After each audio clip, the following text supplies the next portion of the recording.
Good afternoon, everyone.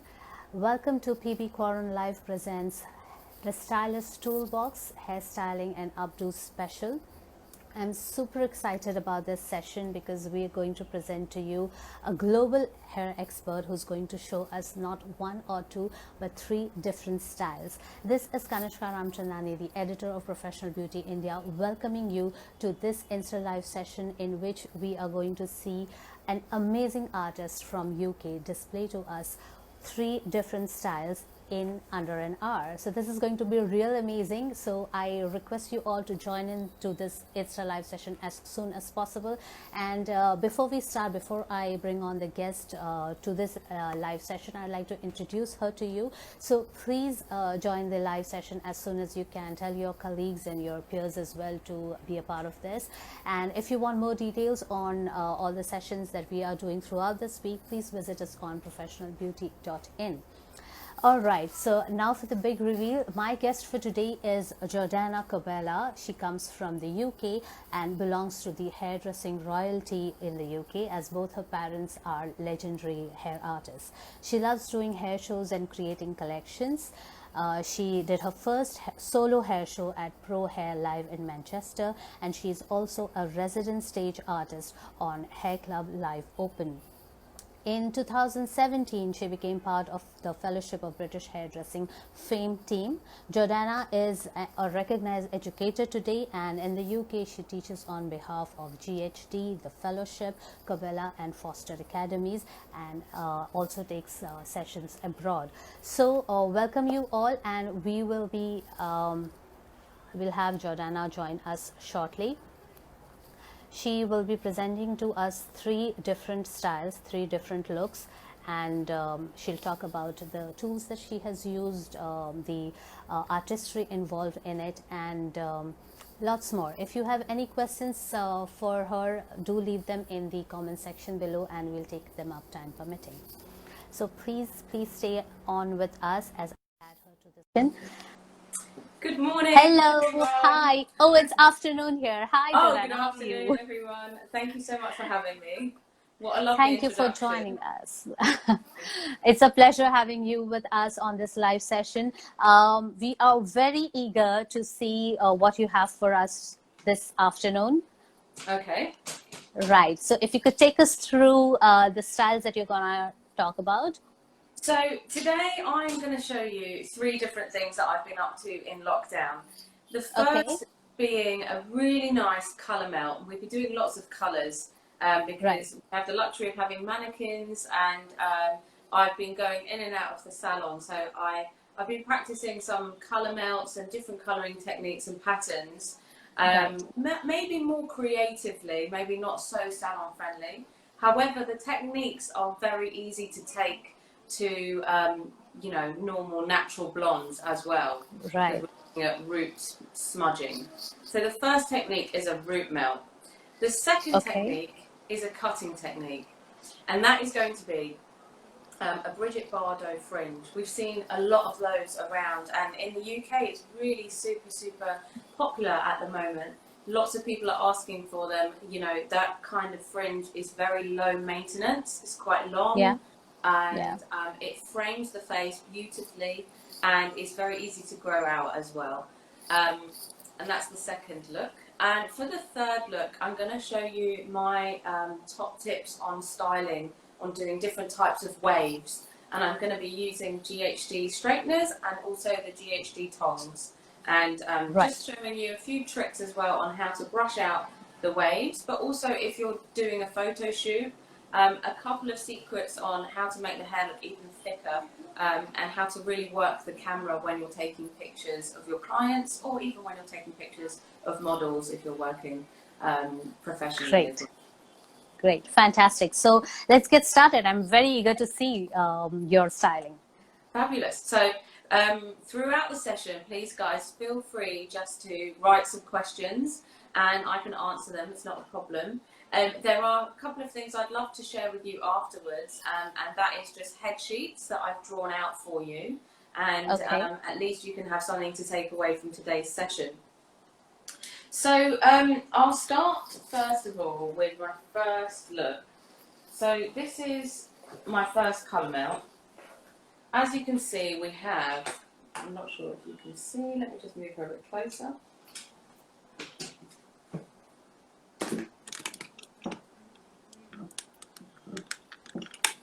Lovely. So we have, for the colour melt, a diagonal reverse colour melt. So what's happening here is we have a root colour, which I'll turn her around for you so you can see. So we have a lovely root colour that, rather than just being almost like a shine band, that root colour is also being mirrored at the bottom of the hair as well. And the way I've done that is I've done that using a technique just over direction, which is the same technique we might use for layering. So I'm going to talk you through the sectioning patterns, and I'll divide it up now for you. So in order to get this lovely melt, I had to actually take a really deep triangle from the top of the crown, where you can see the purple meets my coral. Just take it now for you. Just about there, okay? So you're going to section this part away from the hair. Yeah.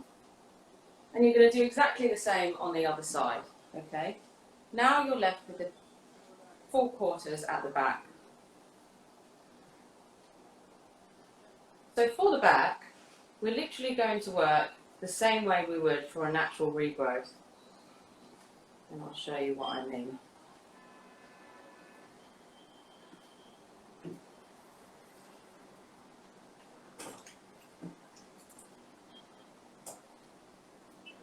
So for the back, what we literally did is each section we would paint on our root first. Our root colour was our coral. So we painted that on. Now when I do my roots, I always paint upwards. Okay, I never paint down. If you head over to my Instagram after this, at Jordanna Cobella, you'll be able to see a sped up version of this. So if you wanted to take that away, you can always save that as well. So I paint my root colour upwards, okay? So each section, so I start here, I paint upwards, I leave it there. With my next section that I take, I make sure that I don't actually overlap like this. I paint upwards, but I actually overlap almost like a crisscross. One section here, the next section here. So you have a crisscross, which means when you come to finish the entire section and the whole section is sitting up like that, it means that it's very easy for you to take the previous section because you've been crisscrossing. So it makes it a lot easier. Once I have my root colour on, what I then do is each section that I take down, I literally blend the colour down with my fingers, like that, and then I take my second colour, which is my purple, and I paint it across like this. And the reason why I do that is because I want to ideally make a second colour or a third colour. Between my coral and my purple, I want to make this lovely colour, this metallic colour here. In order to do that, I need a tiny bit of this and a tiny bit of this, and I need to smudge it in my hands first.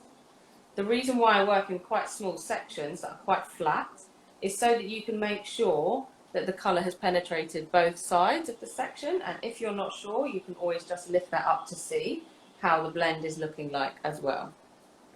So once you've blended that through, then you take your brush and then you can fully saturate the bottom of the end here.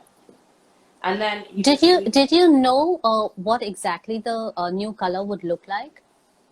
So there are a couple, really good question actually. There are a few rules actually when it comes to blending colours. I love to work with cool and warm tones because it creates a lovely metallic shiny colour. But there are some tones that actually, they don't complement each other, they kind of neutralise each other. So before I began, I did have a little play around with the both colours on a white sheet of paper or a palette to make sure that my middle colour would be actually quite nice to look at as well. Because sometimes you may have a green or a red and it could make a bit of a muddy brown. So you have to be a little bit careful. But generally speaking, if you stick to the kind of pastels, then it's actually a totally easy, nice result for you as well. Right. The difference I did to this side is I saturated. So for here, I was really gentle with my colour application. Yeah. And on this side, I fully saturated, meaning I really overdid it with the amount of product. And this just goes to show the difference between exactly the same colouring technique, exactly the same sectioning, but how different your result can be depending on how much colour you apply. So for this, exactly the same technique, just more colour that I applied. And as you can see, my middle colour, where it's blending, is not that metallic. It's quite a harsh blend because there is so much colour. Whereas on the other side, she's got a bit more of a third colour dimension metallic coming through, which is lovely. Now, once you've done both back sides, you're going to take your lovely triangle, which is slightly curved where it hits the crown. I'll just find exactly the sectioning for you again. And with this triangle, you're going to work backwards. And this is where you're going to use your over direction. So you have your triangle like this. Everything here is beautifully blended. Yeah. And you literally take a tiny section first on the top of the triangle, literally this small, and you're going to use your purple colour for your roots. Because it's a very, very pointed triangle, you won't see that it looks like a block colour. It will just blend beautifully, like this. Right. Okay? Then you're going to take your next section, you're going to over-direct it back on top of the last section, paint your root colour, but this is getting slightly longer now. And then with the next section, again, because you're bringing this section back here, the travelling distance means, because you're over-directing backwards, that your roots are starting to get longer and longer. And this is what is going to create our diagonal at the front. So if we didn't do this like this, then we wouldn't be able to get the lovely diagonal front that we get. Now, in the salon, I would use this technique mainly if I'm doing, for example, a beautiful blonde client, and this blonde client is, let's say she has highlights, and one day she wants to actually have like her exposed roots, and she wants to have a root melt, and she doesn't want to be so light from the root. So I would use my toner, my darker toner, to just really gently paint that on.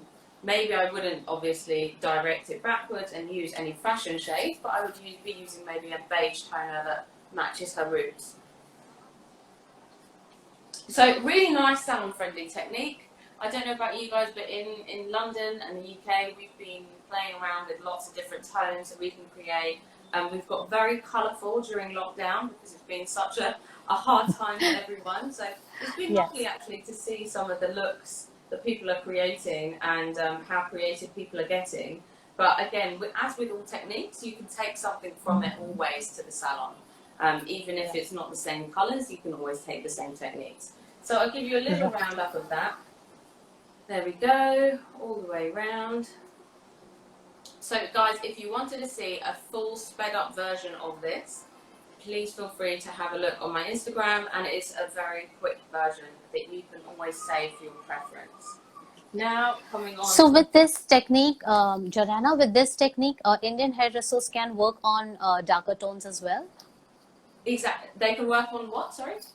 Darker tones, like how we have dark hair. Exactly, yeah. It's a brilliant technique because what you're doing, so even if you're working on a base 4 or a base 3, for example, I'm quite a dark base. In order to blend it in, you need to find a technique that does allow for minimal amount of smudging. So, you know, when we're normally working, I would normally paint up and down to cover grey roots. But when I'm doing a smudge from brown to blonde, I would always only paint up and leave it there. Take your next section, paint up and leave it there. But try and crisscross as you're doing it. So my next section is crossed over like this. it will stay there. You don't have to worry about clips because the colour. Then your next section will crisscross over. And that way, because you're always painting upwards, you don't get the bleeds that you normally get. Right. So for my next session, I'm going to get my another mannequin and show you how I did my what we call Brigitte Bardot fringe. Right. So here she is.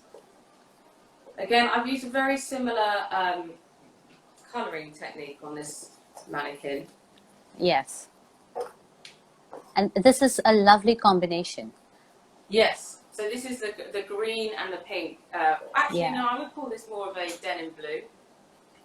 Yeah. So for this technique, what I want to show you is actually, first of all, my mood boards. So let me find them on my phone.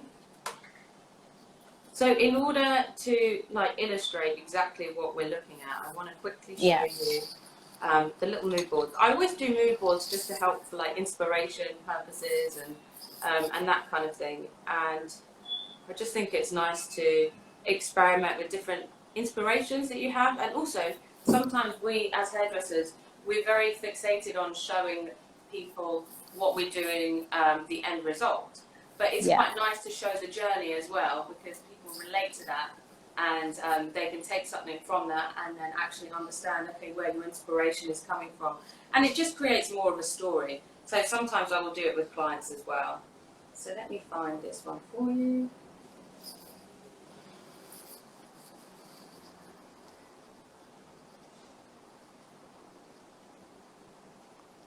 So Brigitte Bardot was one of our first, sort of 60s inspiration, where she had, just before the 70s had many layers, she had a beautiful fringe that was so lovely in face framing.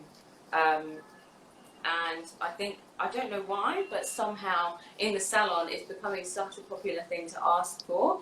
And it's something, obviously, as hairdressers, you don't want to overdo a full fringe, because you know that they might feel like it's a bit more of a commitment. So it's a really good technique just for the first time that you're, introducing a client to some shorter layers. And you can adapt this technique anywhere you go. So let me just find it. 2 seconds. And it kind of gives you an instant makeover, does it not? Yeah. So I'm not sure if you can see it.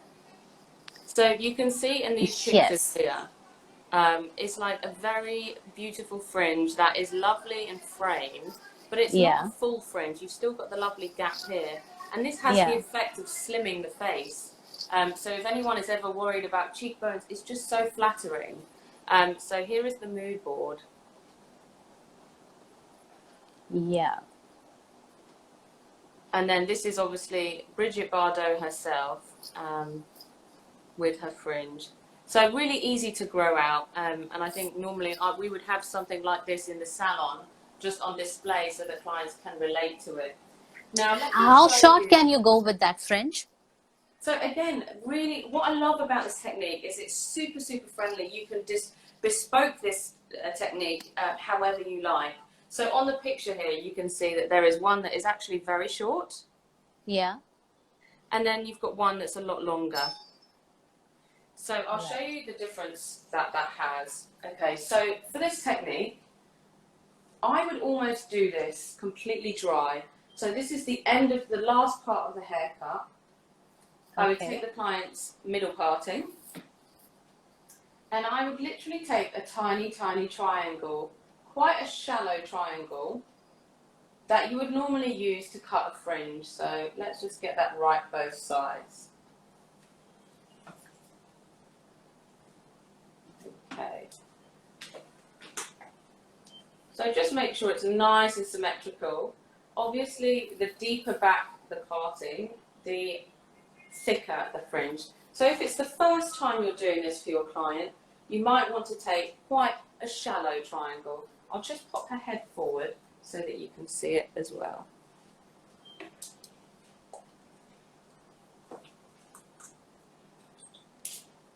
So there you go, that's your triangle. Yeah.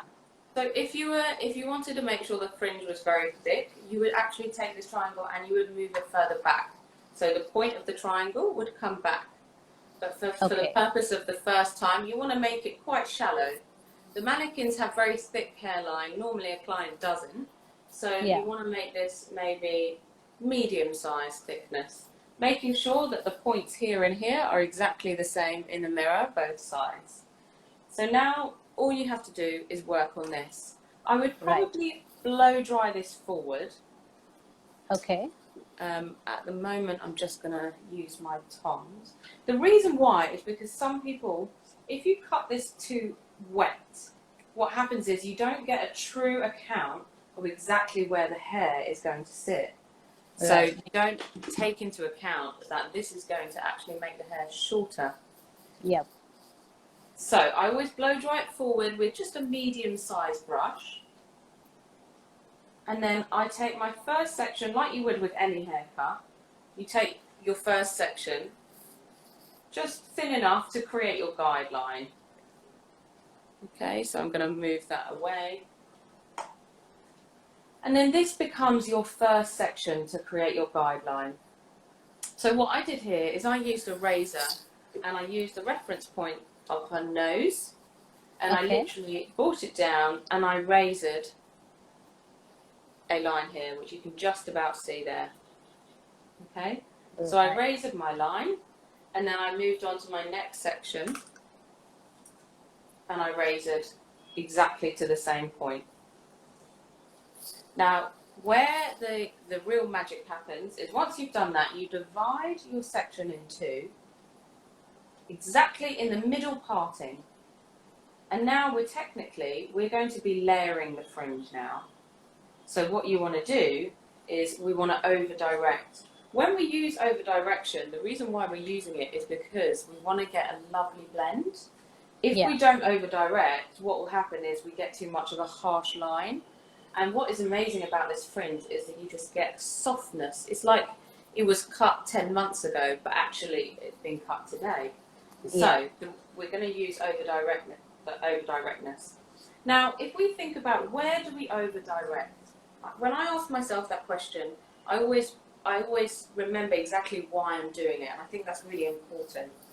We're going to be over directing the opposite way that the hair is falling. So the hair is falling across this side naturally, and that's where we want it to sit after. So we're going to literally reverse it and pull the hair all the way to the other side in order to do our lovely over-directed cut. Okay, so I'll show you what I mean by that. Because I cut this already in a live, I need to take exactly the same section. So bear with me. There we go. So what I did is I took this half that we were talking about, and until I was very happy with it, I literally combed it all the way using some tension to the other side, and I cut from shorter to longer. Shorter to longer. Right. So I used my razor and I literally did it in this action. My razor. Okay.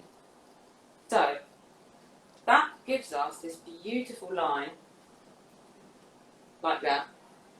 The same thing I did on the other side. You pulled it all the way over, you razored behind the line, and then it gives you this beautiful finish. Now when it comes to blow drying, I literally blow dry in exactly the same way that I cut the hair. So when I'm blow drying it, I will push it forward and then back, and then forward and then back, and it gives you that lovely bounce. And the same way for the other side.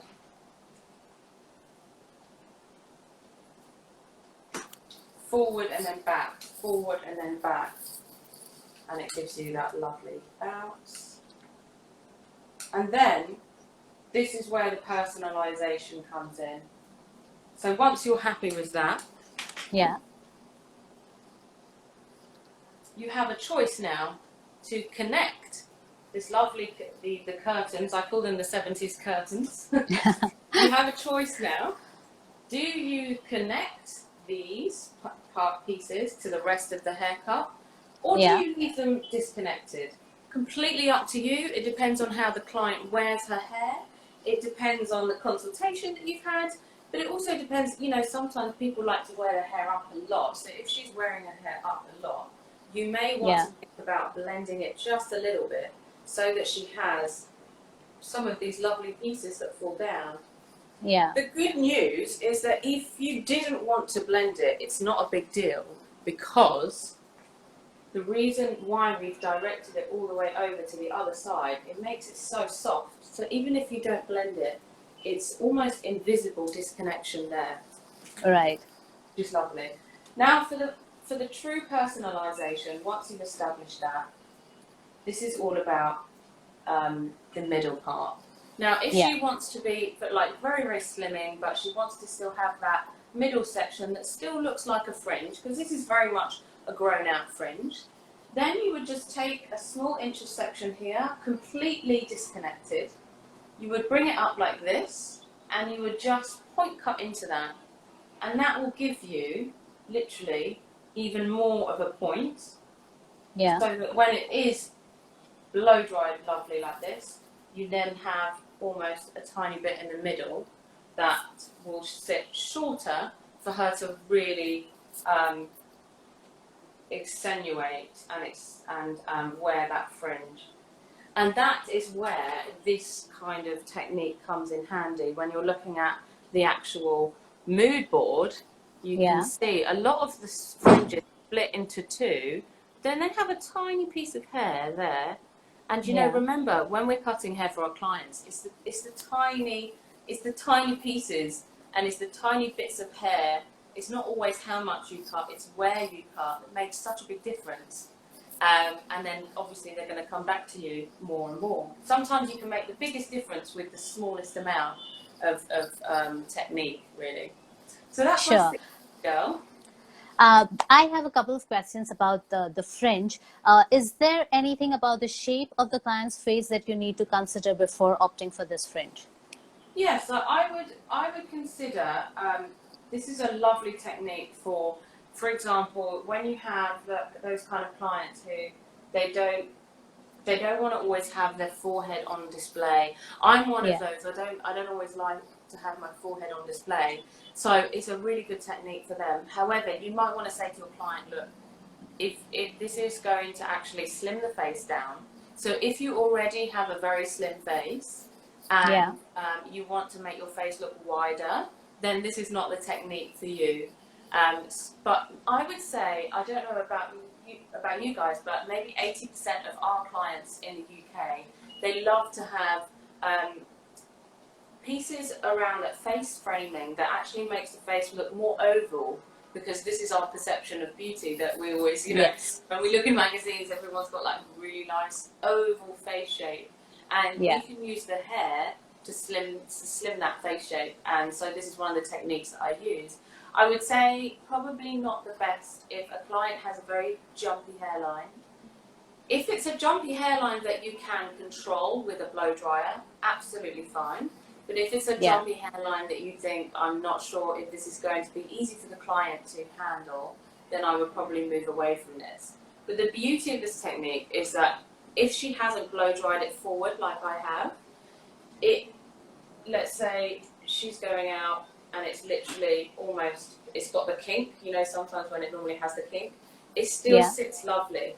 And it looks lovely whether it's growing out, whether it's freshly cut, whether it's blow dried or just worn naturally. And it's lovely actually, if you have naturally curly hair, this technique is lovely for naturally curly hair, because it actually gives you some kind of like weightlessness. So when you're layering the front for naturally curly hair, it gives you the gravity to actually like have a little bit of face framing that doesn't look like a fringe, because on curly hair we want to be very careful with how much we cut off at the front. So if you guys try this technique, so simple, just a triangle at the front, make sure it's even both sides, establish your guideline. I always start longer around the nose area, and then you can go up, and then divide it in two, bring your section all the way over and cut from shorter to longer, and then you'll see that you have this lovely layered effect. The same thing on the other side, shorter to longer, And then what you can do is take that middle section out and chop into it, and then you get even a shorter fringe. If you wanted to do a shorter version of this, rather than using the nose, you would probably use just below the eyebrow as your reference point. So that's our 70s fringe. And for the next model... Jordanna, any particular reason why you prefer razoring to scissoring here? I think because I like to do this part dry, because I want to see the movement in the hair. I want to see where the hair is going to sit. If she has a jumpy hairline, I will see it when it's dry. So because it's dry, I feel like it's a lot easier to make weight line in the hair with scissors when it's dry. And so if I, for example, my hair is very, very straight, and if I use scissors, it makes these slight marks that are very, very heavy on my hair. So I tend to use a razor purely because for this type of fringe, you want texture. You don't want blunt line. If I was doing a blunt fringe that's like, you know, that fashion strong geometric fringe, of course I would use scissors. But for the purpose of this, you want to increase the thickness, and razors can really help that. A lot of people really think razors are used for more like thinning, but I actually use them to create volume, particularly for this type of hair. My hair's very straight, so I almost need the razor to give it something to actually like bend around. So it creates texture. That's why I do it. And if you don't, so you can add a lot more movement when you're using a razor. Personally, the way I use the razor, that's how I do it. It's creating the illusion of thickness. So when some people use razor, there's a few techniques you can use. You can either hold your section like this, and you can use your razor, and you can do this where you're taking out the weight. This is removing the weight.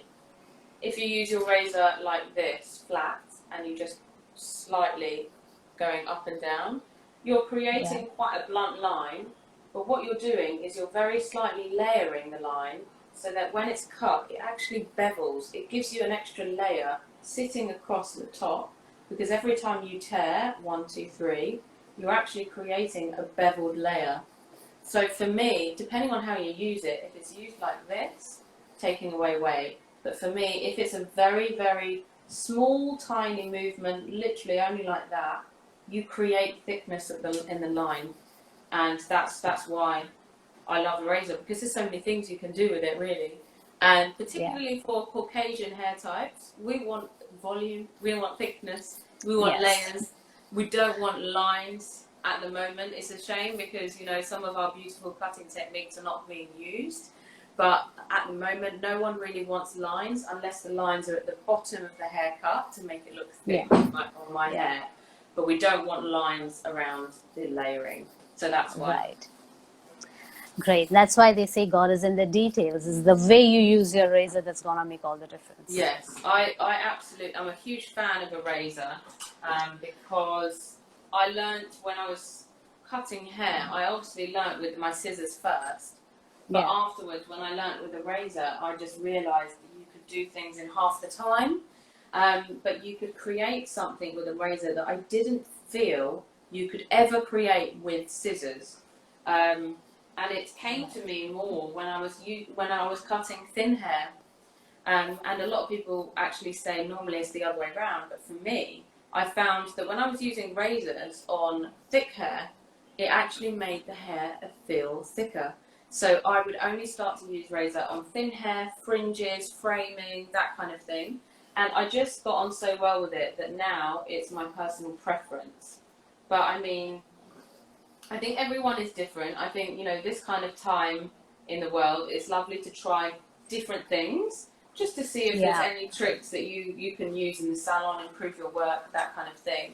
So I'm going to turn on my time. So I'm going to show you guys, this is my mannequin for styling. I'm going to show you guys how I do waves at the salon and photo shoots and stuff like that, and then how to make the hair look a lot thicker when you're doing a shoot or when you're photographing it for Instagram or anything like that. So I'll show you two different types of waves. The first one, I'll start. back or the side.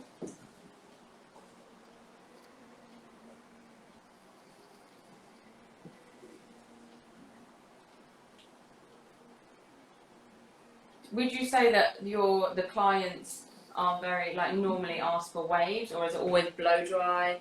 Or how do you guys create waves in the salon, generally speaking? What's the most popular? So in India, because the most common texture is wavy hair, people do ask for waves, and what is more popular are the front waves rather than waves all around.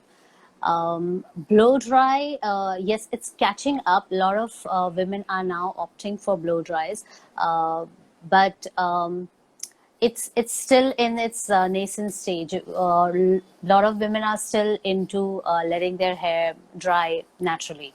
Okay. So that's lovely to know that, that they're in making the most of natural texture is lovely, I think. Yeah. Because when we always want what we don't have, like I have Yes. straight hair, I wish I could have wavy hair. But, it's nice that we can encourage our clients to wear their hair curly, because I think that's when you can really personalize a haircut. Because sometimes you have restrictions when you think your client has curly hair, but she's only going to wear it straight. So it means that you can't actually cut her hair as if it's curly, because she's not going to be wearing it straight. So in the salon, we normally have clients asking for waves, but we do a lot of, we have a big like Arabic following actually in Kensington in my salon. So we have many clients who have that beautiful, lovely, textured Arabic hair, but they want us to blow dry it smooth first, and then we put the wave back in. But we put the wave with the tongs rather than using their natural wave. And the reason is obviously because you at least get the smoothness on the ends of the hair. And so we normally do the waves with the tongs. Obviously, we do the full blow dry first, and then we use the tongs. But there's different types of waves. So the one I'm doing today, I'll talk you through the next section, is going to give you, similar to my first mannequin, it's actually going to give you like almost like a Hollywood wave, but it's quite subtle. It's not too crazy, and it's quite modern, I would say. So what I'm doing is I'm working around the head.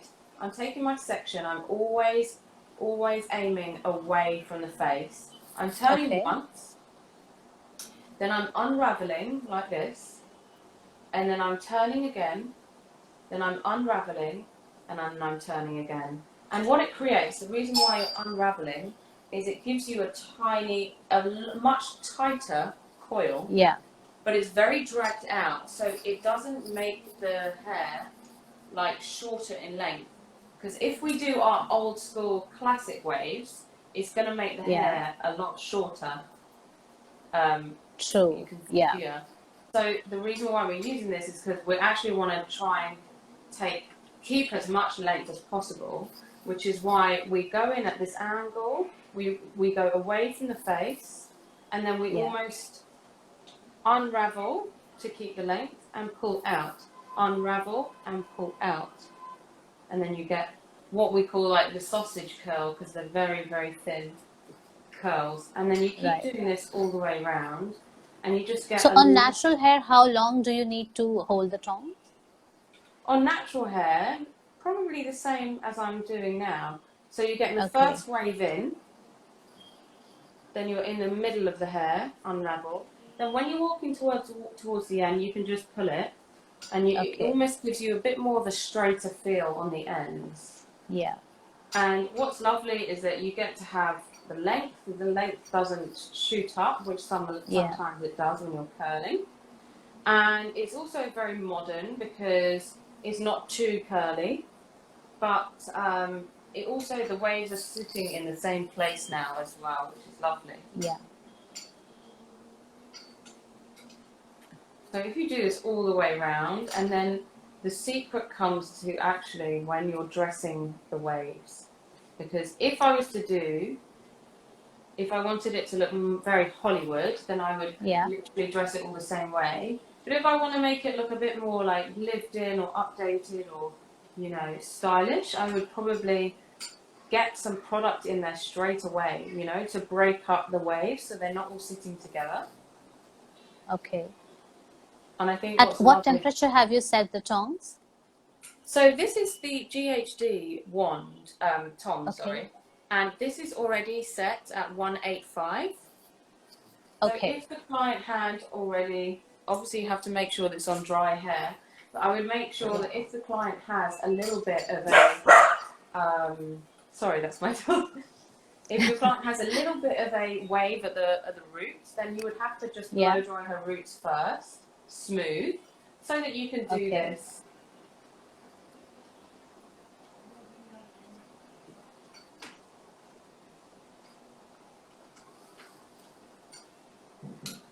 So you just work away all the way around the head, and you just get the most beautiful result.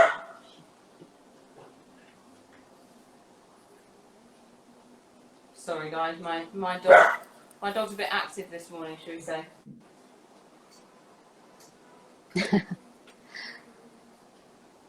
So working all the way around. What I love about this actually is because you're focusing the first couple of curls, you're focusing on the top, it means that you also actually curl towards the top of the hair. Sometimes that gets left out, you know, when we're doing our blow dry. Because of the weight of people's hair, sometimes it's not as easy to get that root volume, but with this technique it really is. So we're just moving away from the hair, unravel once, pull away, unravel once, pull away, and there you have it. So we're going to show you the other curl. So for the other side, I'm going to do a different type of curl. This is like the wave that I'm wearing today. So for this, it's more diagonal back sections. And I'm going to use my straighteners for this. So I'm literally going to make sure that I'm always facing down with my straighteners. I'm going to turn away once, and then I'm just going to drag down. And you get a much more tighter curl. Now this is going to shorten the hair a little bit. But what's nice about this is you can leave the hair straight towards the ends. So if you don't want the ends in, you just go a lot quicker towards the ends. Yeah.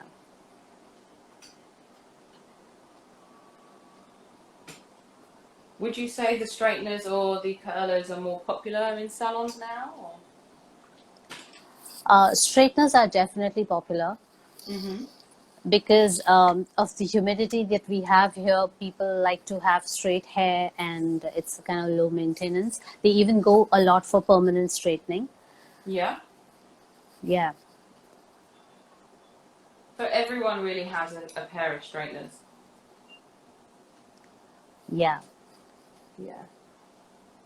It's quite, I think when it comes to teaching your clients, it's much easier to teach them techniques using the straighteners than it is to teach them using the tongs, because they have to like open the tong and stuff like that. So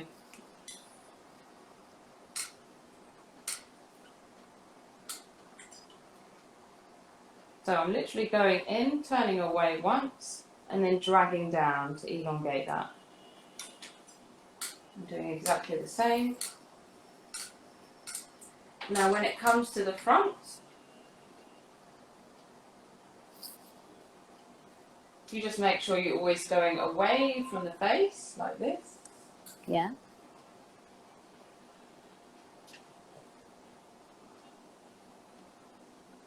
And the reason why we're dragging it down is because we don't want the curl to look too curly, and we want to keep as much length as possible. And I'm holding the straighteners from either side, top and the bottom, and dragging it down. How do you ensure that the roots don't get pulled? The reason why is because the plates of the straighteners are so smooth anyway for GHD. Right. So you're never going to get too much tension. But if you do feel like it's pulling, you just release the tension a bit more and you let the heat do the work. So for example, I wouldn't, you know, very little tension. Just go slower and you let the heat do the work. You don't have to have that tension. at all. And then for this, because this just gives you much more of a flatter root. Yeah. Sometimes at the front, I just use the straighteners to create some root movement, and I'll show you how I do that now.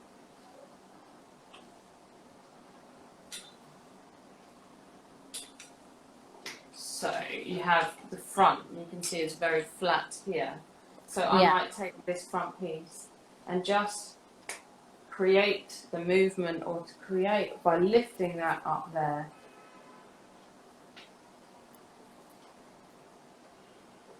And it just gives you a bit more movement, which is lovely. Right at the root, and then you can go through the entire hair now, just on the hairline, and give yourself a little bit of root by pinching it upwards, and it's lovely. Yeah. A bit more root volume. So now when it comes to dressing the hair, I'm going to take my brush or a comb. You can use, this is a GHD brushing out comb. We'll do this side first. This is the side we did with the tongue. Yeah. And you can see it just gives you lovely Instagram kind of waves. Yeah. And then if you wanted to dress it more Hollywood, so you would probably just move it around a little bit like that. Which I think is lovely because it's nice that it's curled from the root. Sometimes we only curl from here. If you wanted it more Hollywood, you would literally get your, this what I call a Denman or a Mason and Pearson, just a bristle brush. Yeah. And you're going to comb all of them in the same way, like this. Okay. And then you would get like either your spray, or you would get just some clips, and you would clip them in there just to hold it in place until it's fully dry, and then you can spray it, and then you've got that lovely curl there. Right. And then for the other side, again, I normally dress this out with my hands for the other side. So I'm going to literally pull it back, away from the face, This gives you a much more softer result, almost like it's been blow dried a few days ago. Yeah. There we go.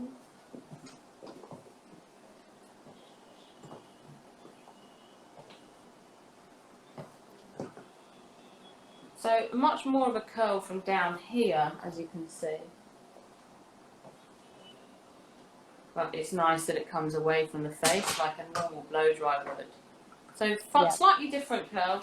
This curl is a lot wider, so it's bringing the face shape open, and this curl is a lot more slimming down that face shape. So now what I'm going to do is show you, if I was to take a picture of this, I would take 2 clips. This is a little bit of a cheat. And if I was taking a picture of the front of the client, I get towards the back, I divide it in 2, and I brush the hair to the side with my fingers, and I pop that clip in there, and I do exactly the same here, and it will just give you much more volume for you to take a picture with now. So if you a fuller look. Exactly. So if you wanted to take a picture, you now have, and you will see on my Instagram, like the width and the thickness here, meaning you really capture the whole colour without adding extensions or anything like that. So that's my tips. I hope you enjoyed it. Absolutely, and I'm sure the viewers took a lot of takeaways from this. Thank you so much for showing us these lovely styles and giving us your valuable tips. And like you said, if anyone wants to see it in more detail, they can follow you on Instagram and watch your videos. I'll be posting my my head sheets that I'm going to draw for you guys. I'll post it on my stories today, and you can just screenshot it from there. Great. Thank you so much, Jordanna. It was lovely to have you with us. It was amazing to be here. The styling was brilliant. Thank you. Thank you. Guys, I really hope we can stay in touch in the future, and I hope everyone is staying safe. Thank you so much for having me, Pro Beauty India, and I will see you very soon. Same here. Thank you. You have a nice day. Bye-bye. See you.